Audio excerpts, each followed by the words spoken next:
Okay, so round four, I'm paired against international master Gabriel Bick, who I think is local to the Bay Area, really strong player. And his FIDE rating is about 10 points higher than mine, but I think he's been around 2,400 for a little while. And yeah, he plays e4, and I was prepared a little bit for this game. I was mainly expecting the open Sicilian with d4, because I think that's what he mainly plays. But for this game, he played c3. So kind of transposing into the Alapin Sicilian, I play knight of 6, e5, knight d5, and now g3. So like main move in this position is typically d4, but g3, this is a kind of a known line.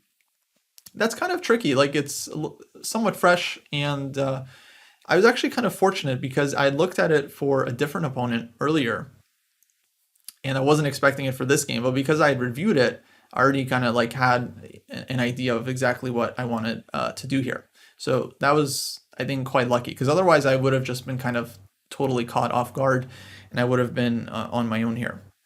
But okay, I go with the pretty typical plan when we're dealing with this e-pawn, just d6 to challenge it. E takes d6. I start with knight c6. It doesn't make a huge difference here. You can also just take the pawn. The reason I didn't was because of d4, and I just wanted to have my knight on c6 out first, so that I could possibly take. It doesn't make a huge difference. Like if I play knight c6, if d4 here, I probably just play bishop takes d6 in this position anyway. I'm not sure. The one thing I think black has to avoid is trading too early, because then the queen comes out to d4, and then you have a problem with the g7 pawn, and then you got, this would be unpleasant for black, because how to develop. But I think here in black is totally fine. So it doesn't make a huge difference. We end up transposing bishop g2, bishop takes d6, castles, d4, takes, knight takes d4, knight takes d4, queen takes d4, and now queen c7. And this is, I think, the latest theory here, where black just doesn't really care about the hanging pawn on d5. If white takes this one, black just gets huge compensation, like bishop h3, bishop e6, even bishop d7. Bishop c6 is annoying, but bishop d7, okay, rook d1 definitely is a problem. But in the future, just putting the bishop on this diagonal, very unpleasant for white. In fact, I was thinking even b6 is better for black, and I think this works, because it takes bishop b7, and white is going to be giving up the queen for two rooks, but with this diagonal, white is just totally lost, because the queen is just going to be way too strong with the two bishops. Or at least, okay, it should be better for black. I don't know if it's 100% losing. Anyway, so that's like too dangerous for white. He ends up going c4, and I think this is the most logical move in the position, just taking control over the d5 square. I play knight of 6. I think the knight just belongs here. Knight c3, and now bishop d7. And this is where actually my prep ended. So this, like, I knew this position was very safe for black. I knew that if knight b5, then black is just happily giving up this bishop, putting the bishop on e5 or on c5, and this is just a very solid position. Even though white has the two bishops, they did kind of double their pawns here, and so black's structure is healthier, and I think black is totally fine. And otherwise, the plan is to just go bishop c6, trade off the light square bishop, and again, I think black's position is very healthy. I have the central majority. White's king is going to be a little bit weakened on the dark squares, and I can put pressure on the c-file. So it really just feels absolutely fine for black. Okay, so game continued b3, bishop c6, takes, and now Gabriel played bishop g5. I was mainly expecting bishop b2, and okay, I just felt like I would go rook f8 here, maybe queen f3 somewhere, maybe bishop e7, rook ac8, a6, b5. It just seemed like everything is fine for black. So bishop g5, bishop e7, rook a d1, rook d8, queen e3, h6. Essentially, I just felt like it was very close to equal here, and I was half expecting to like receive a draw offer from my opponent at some point, because I felt like white didn't really have much, and if anything, white has to be a little bit careful here, because I felt like very easily black could actually take over the position if white started to drift. Now here, bishop f4 was played. If bishop takes f6, and like knight e4, bishop e7, I definitely felt like black is at least slightly more comfortable here, just with the bishop versus the knight. And I have ideas like a5, a4, and just putting pressure. It seemed like white would have to kind of equalize here still. So I was already starting to feel somewhat optimistic. Bishop f4. I played a6. And at this point, yeah, like white played rook takes d8. If he offered a draw here, I think I would... Actually, I'm not sure at this point. I don't know. Somewhere around a6, I was already starting to get into the mindset of like, yeah, no more draw, because I just felt like it's very, very pleasant for black, and I don't really have any losing chances, but I might have some vague winning chances. So it maybe wouldn't really make sense for me to accept the draw at this point, because I feel like there's no downside to playing on. That said, white does start kind of trading stuff off here with rook to d1, but yeah, now I felt like, okay, I can just start playing on and maybe play for 2 results. So rook takes d1, knight takes d1, bishop c5, queen d3, and I didn't think black is actually like, again, like objectively better. I just thought like it's slightly more comfortable. It seems like white has more ways to go wrong than black does, and so that's kind of enough of a reason to kind of push for the win. So knight e4, and yeah, now already here, like for example, if white played bishop e3, which I thought might be possible just to trade off, then okay, I take, white takes back with something, and then knight g5, and already this is looking very annoying. It might even be bad for white. Knight f3 check, knight h3 check. So this is one idea like I kind of have in mind. That seems really really awkward for white to deal with. Might just be good. Instead he goes h4, which I thought was a nice move, stopping knight to g5. Now I decided to go b5. Basically I just didn't know what to do. I was thinking about f5. I wasn't sure if I really need this just yet. b5 made sense just from a structural point of view. Like if takes, I can try to play b4 and fix white's a pawn, maybe put the knight on c3 one day. Again, I'm just playing for like a very, very small edge here. Bishop e3, I go b4, and now he goes bishop c1. So now it started to feel like, okay, he's not really sure about this position anymore. At least it felt like he's switching directions, because bishop e3, I thought he wants to trade, but then bishop c1 is played. But on bishop takes c5, okay, knight takes c5. Yeah, look nice for black. I have a5, a4 now. This pawn on b3 it could be a target. I can start pushing e5, e4. So yeah, starting to feel optimistic. Bishop c1, a5, queen d8 check, king h7. He played just queen d3 back. Of course, he can't take this one because knight takes g3 is hanging. And now I go f5. Now, okay, f5 absolutely needs to be played if I want to play for a win. Otherwise, you know, I'm pinned. I can't do anything. So I got to play f5. I got to secure the knight. Of course, the e6 pawn is weak here, but I remember I had some other game, or I remember seeing some other position where f5 was very, very strong in a similar moment, where it looked like, okay, I'm weakening, or black is weakening the e6 pawn, but actually it's not. There's nothing white can do to attack it. And it's so much more important to just secure the knight on e4 that I realized, okay, this is the thing to do. A question from the chat, are we worried about the passer on c4 here? I mean, a little bit, right? Like, I wouldn't trade everything off and going to a king and pawn endgame, for example. I think that would be really dangerous. Or some kind of like minor piece endgame, like knight endgame, where white has this protected passer. So I have to be very careful not to allow trades or to trade queens in the wrong position. So it's something to keep in mind for sure. But I felt like in the middle game, the pawn's not going anywhere. It's very heavily blockaded. I definitely felt like only black can be better here, just with all the pressure I have on the king side. And already here, for example, in case of like knight e3, I was already looking at stuff like this, where it takes, I come in with queen f3, and everything is hanging, everything is pinned. This looks possibly very, very nice for black, because I'm just going to take all these pawns, and then I have like 4 passed pawns. Okay, in the game, white went bishop b2, so I didn't have to decide just yet. I pushed a4. And now if takes, then queen takes a4, and yeah, we have some nice weaknesses to target, so I was feeling happy here. Instead, knight e3 was played.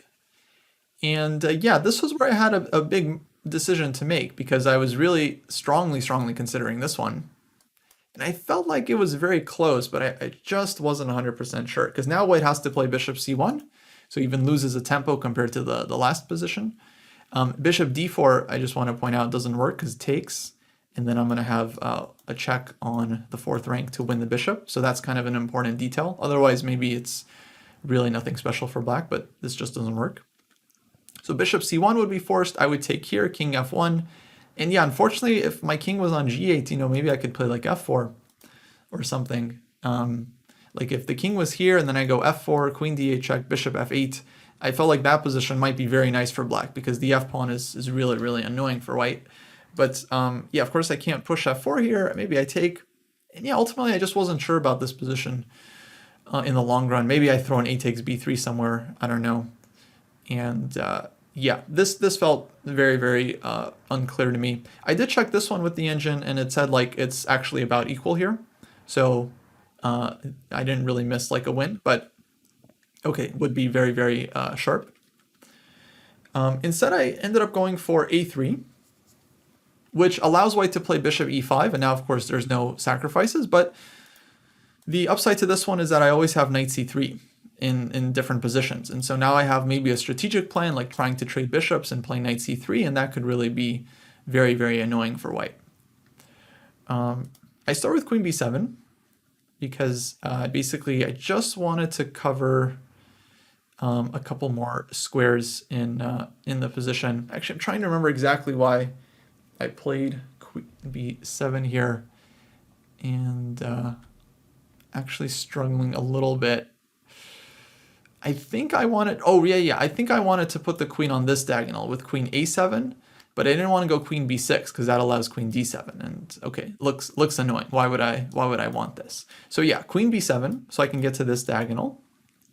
Now white goes king f1. Very nice decision, by the way, from white's point of view, because the king was always running into danger here. In fact, I have ideas of just moving the knight and then playing like queen f3. For example, if bishop c1 here, then the plan was to play this one, and black is totally winning because this is hanging, and if white defends it, then queen f3 comes in, knight e2. It's just game over. White's position collapses immediately.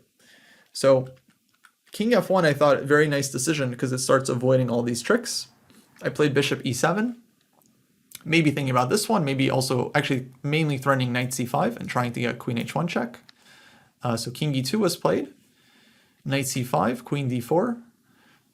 And now this is move 34, and we're actually, he's been in time trouble for a while. He's down to like a couple minutes. I think I still have like maybe 10 minutes here or so, maybe a little bit more.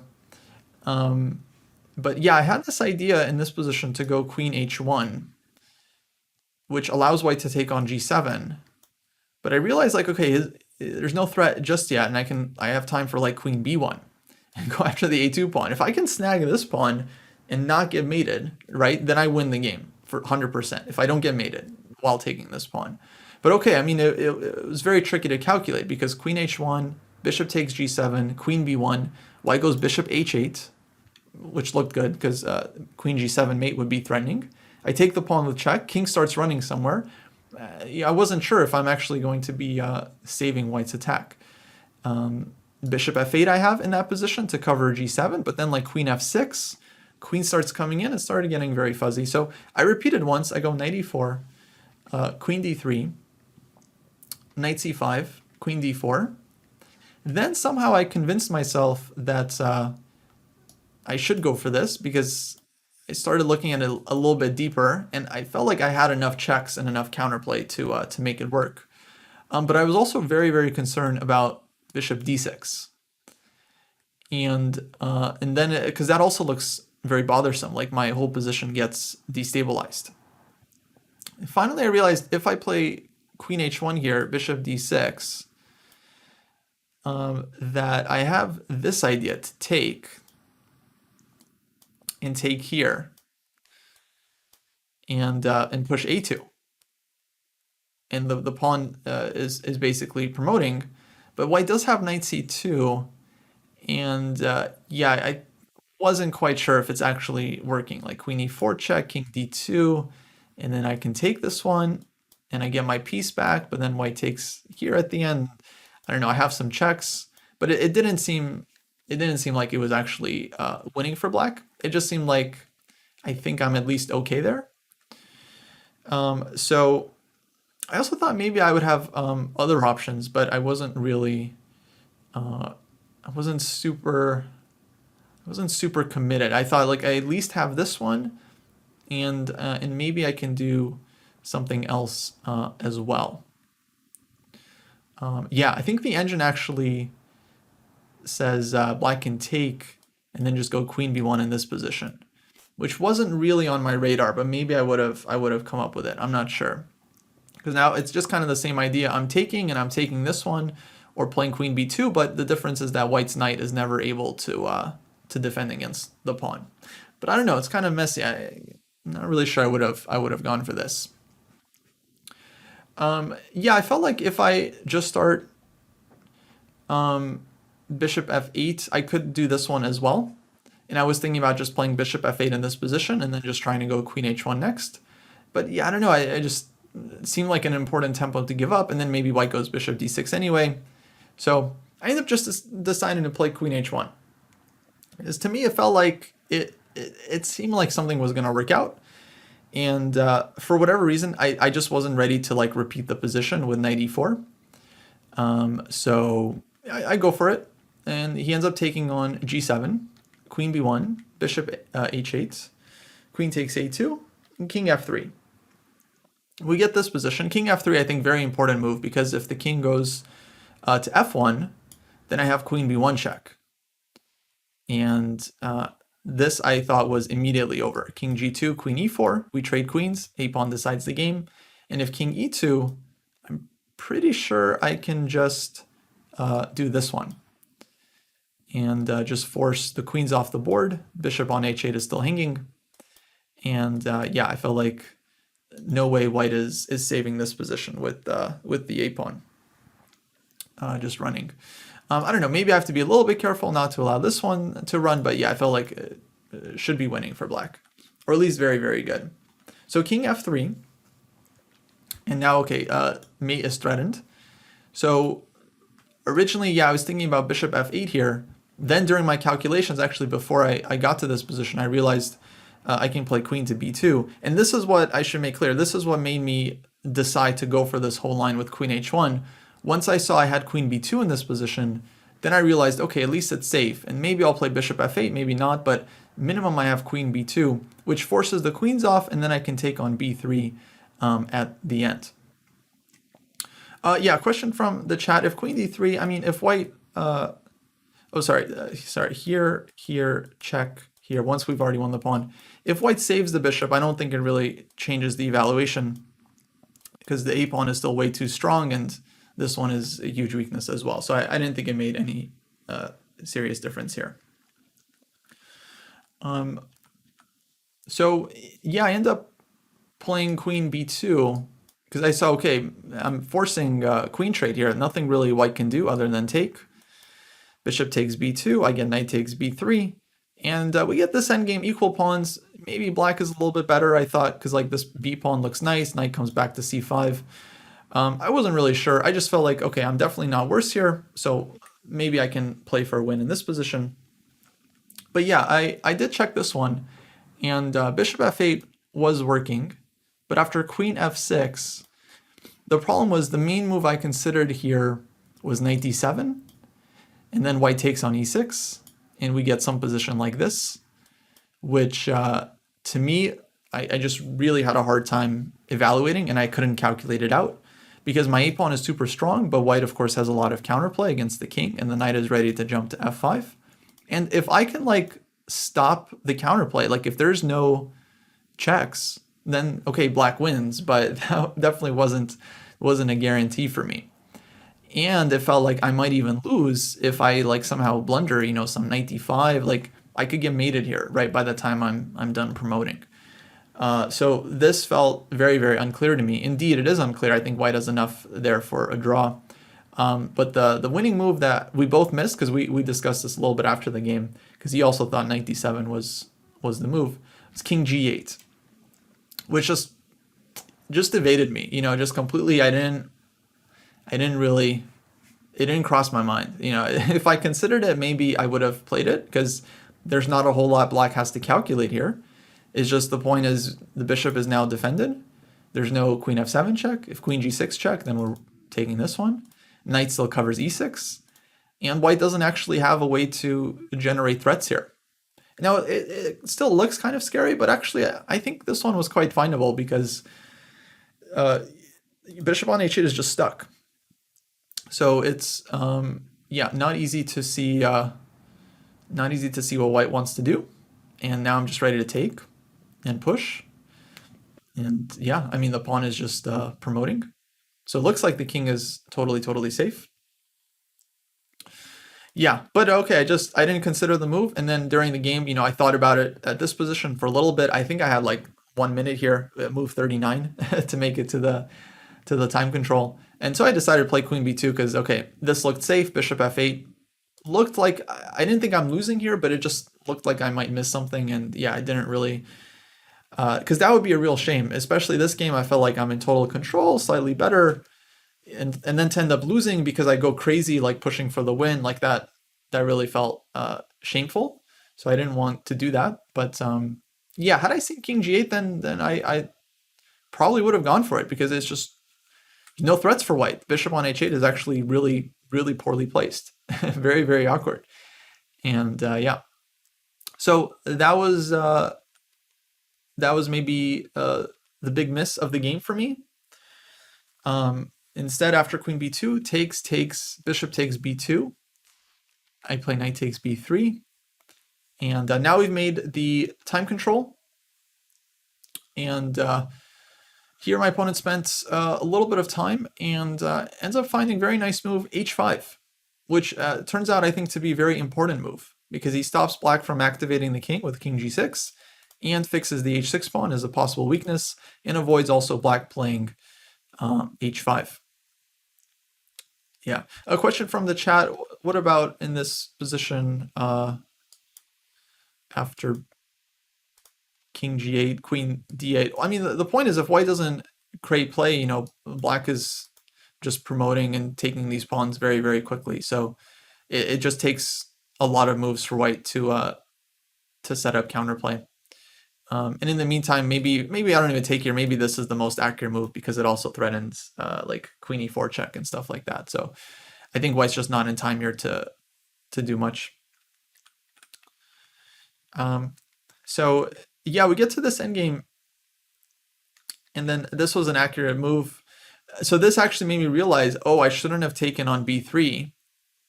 I should have just played king g6 first, like in this position.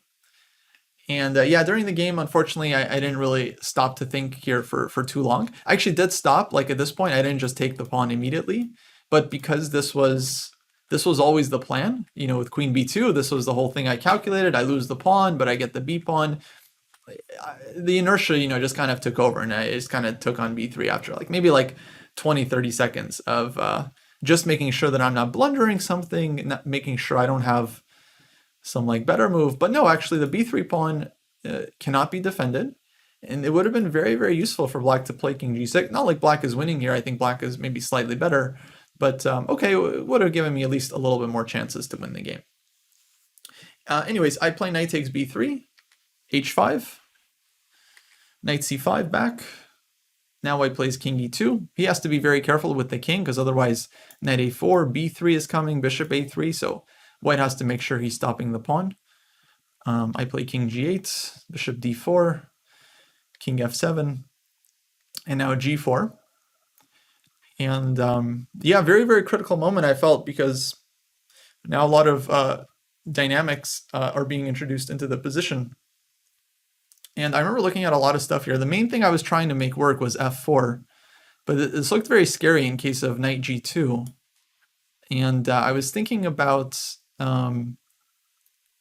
this one at first because it distracts the king, but after b3, basically not really in time, I felt like, because the knight can come back, the king can also come back, and so I think just king e2, this one, king d1, and the pawn is going to be stopped. So then I had the idea to go e5, and on takes, f3 check, king takes, knight d3, I get a very nice tempo on the bishop, bishop d4, b3, Now white's not actually stopping the pawn, but I've given up so many pawns by this point.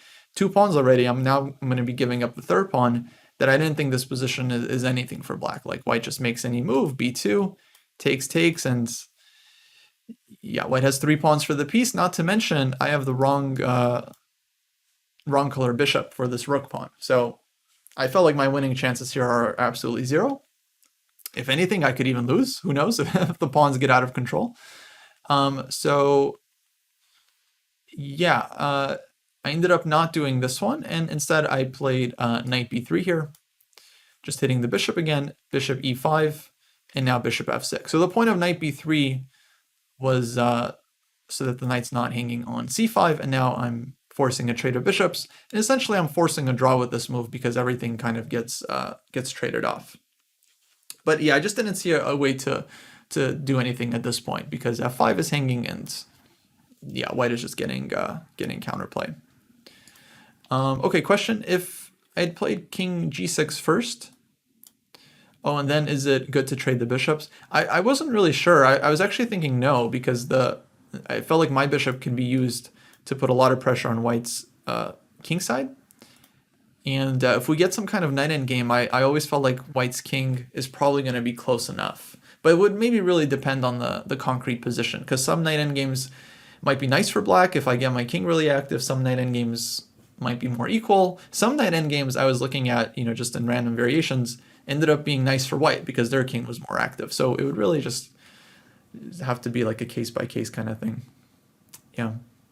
But generally, I was thinking I did not want to trade off bishop for bishop. If anything, maybe bishop for knight or knight for bishop, and try to play with the minor piece imbalance.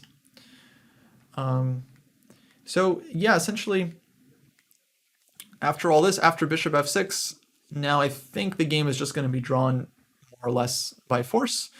White took this one, takes, knight d5 check, king g5, takes, king takes h5, and here I offered a draw just because now it seemed very, very clear that the game was going to end in one, and the game was already quite long, 50 moves, so I just wanted to get out of there and rest up for the next round because I was just kind of done with this game. I was like, I realized I had some chances earlier, I probably missed something, oh well, but at this point, like, we might make 10 more moves here and spend another 10 minutes, but I felt very, very unlikely either side can do anything here. So he accepted, and yeah, the game was agreed, drawn. So yeah, overall, I felt like it was a pretty solid game. Like, okay, the engine showed I missed a chance or two, but I felt good. Like, I equalized from the opening very, very easily, and then I managed to even create some chances against, very strong opponent, like equal rated player with black. So overall, I felt like, okay, it would have been awesome to win the game. That would have been like really, really nice, but draw is a normal result, and yeah, next game I should get white, so definitely didn't really spoil anything for me.